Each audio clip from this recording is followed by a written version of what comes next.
Welcome to carving art. So carving ఆర్ట్లో ఈరోజు ఖర్బూజాతో ఒక చిన్న బాస్కెట్లా చేస్తున్నాను.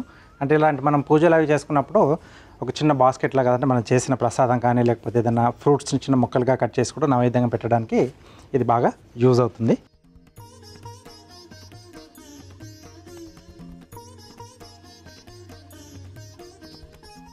ఓకే, సో కొంచెం లేవల్ కొరకు సో ఈ రెండింటిని కూడా ఫ్లవర్ షేప్లో కట్ చేసుకుంటున్నాం. ఎడ్జెస్ అనేవి 8 పెటల్స్ తీసుకుంటున్నాను.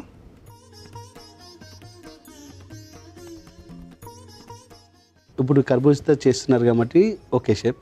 ఒకవేళ మన ఇంట్లో లేనప్పుడు ఇదే షేప్లో చాలామంది ఇళ్ళలో ఇప్పుడు వెజిటేబుల్స్లో దోసకాయ అట్లా అంటుంటాయి, అట్లతో కూడా ట్రై చేయొచ్చా షేప్? దోసకాయతో కూడా చేసుకోవచ్చు. ఓకే, దోసకాయతో కూడా మనకి ఈజీగా వచ్చేస్తుంది. ఇది ఒక స్కూపర్. జస్ట్ ఏంటంటే సైడ్లో ఇలా రౌండ్ షేప్లో వచ్చేస్తుంది. అక్కడ నుంచి తీసేస్తామంటే జస్ట్ డిజైన్ కోసం. ఇది జనరల్గా ఏంటంటే యాపిల్ మధ్యలో మనకు సీడ్ తీసేయడానికి వాడుతూ ఉంటారు. ఇది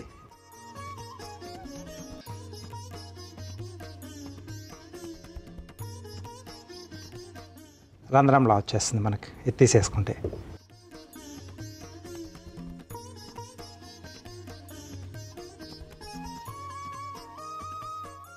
ఓకే, సో ఈ మధ్యలో మనం ఫిల్ చేసుకోవచ్చు కావాల్సిన మనకు ఏదైతే ప్రసాదం అది అనుకుంటున్నామో. దానికోసం ఏం చేస్తున్నట్టే నేను దీన్ని కూడా కొంచెం డిజైన్గా సేమ్ అలాగే ఫ్లవర్ షేప్లో ఇది కింద బేస్లా ఇస్తున్నాను. దీనికి ఒక 6 పెటల్స్, స్కూపర్ ఇలా తీసుకొని మనం దీంట్లో ఫిల్ చేసేసుకోవచ్చు.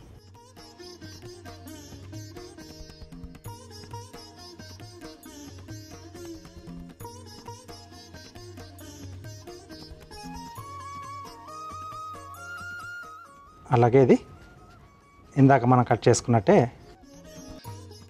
ఎడ్జెస్. ఇది నేను బేస్ ఇస్తున్నాను కొంచెం ఎలివేట్ చేయడానికి. మనం ఏదైతే బౌల్ చేసుకున్నామో దానికి కొంచెం స్టాండ్ లాగా వస్తుంది.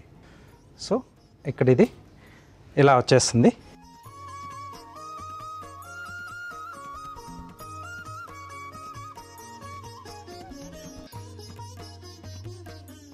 ఇలా పెట్టేసైనా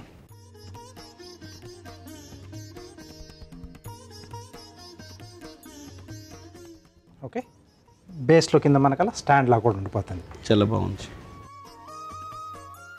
ఓకే, సింపుల్గా తయారు చేసుకునే బౌల్ మనం బాస్కెట్లా చేసేసుకొని దేవుడికి నైవేద్యాలుగా పెట్టుకోవడానికి యూజ్ చేసుకోవచ్చు. లేకపోతే ఇంటికి ఎవరైనా గెస్ట్లు వచ్చినప్పుడు వాళ్ళకు డిస్ప్లేలో ఫ్రూట్ డిస్ప్లే కానీ లేకపోతే మనం పాయసాలు కూడా ఇవ్వడానికి ఇది చాలా వాడుకోవచ్చు. చాలా సింపుల్.